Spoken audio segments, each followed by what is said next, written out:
you doing, Emily? Oh, hey, see that cloud there? Yeah. I'm trying to, or hoping it's going to come by and yield a little rain so I can collect some rain. Oh, well, that might be a long shot. It looks like a pretty small cloud. It's kind of a bright sunny day out here. But what do you need the water for?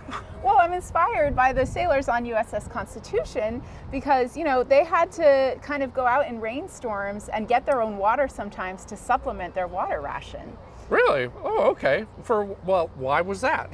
Well, sailors were only given officially about half a gallon of water per day. So, I have brought my water bottle here.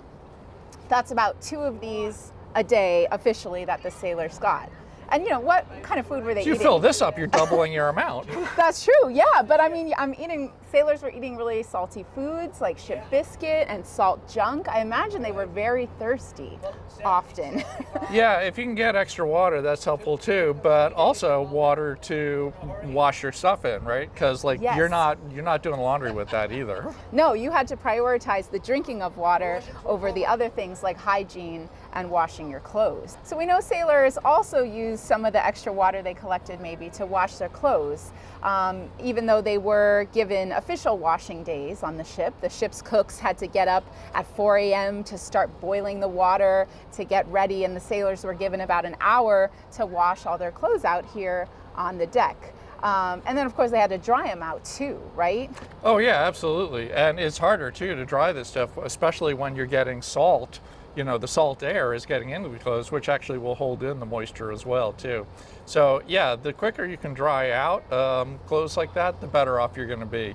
Yeah, I know the ship's regulations had a lot of rules about not bringing wet clothes below and kind of bringing moisture into the areas where they slept that had no air circulation, and that was probably bad news for hygiene. Well, it normally would have been anyway, but especially at the time when the whole theory of medicine was built around the idea of balancing what were called the humors, and the decided factor in that was that moist air was really bad because it actually broke apart parts of your body, and it was really horrible stuff. Yeah. Now we know now that may have not have been the actual reason. It was still pretty bad simply because you would get mold, mildew down in the clothes, and who wants that, perpetually wet smell down below deck?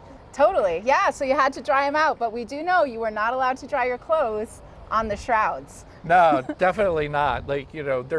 It seems like this is a great laundry rack, right? There's tons of rope and line everywhere hanging that you could hang stuff on, but you definitely didn't want to do that, especially the shrouds where the foot ropes are what the sailors are using to climb up to handle the sails.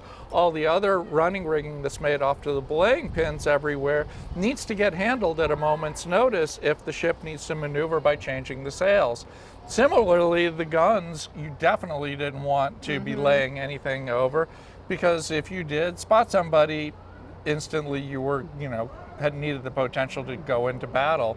And also because you certainly didn't want any of the powder associated with the guns, which were normally kept loaded, to end up getting wet as well too. Yeah. So we know the ships, they did supply white clothesline type things. They'd string them up where they could for drying clothes, but as you said, certain areas totally off limits. Yeah, absolutely. Yeah.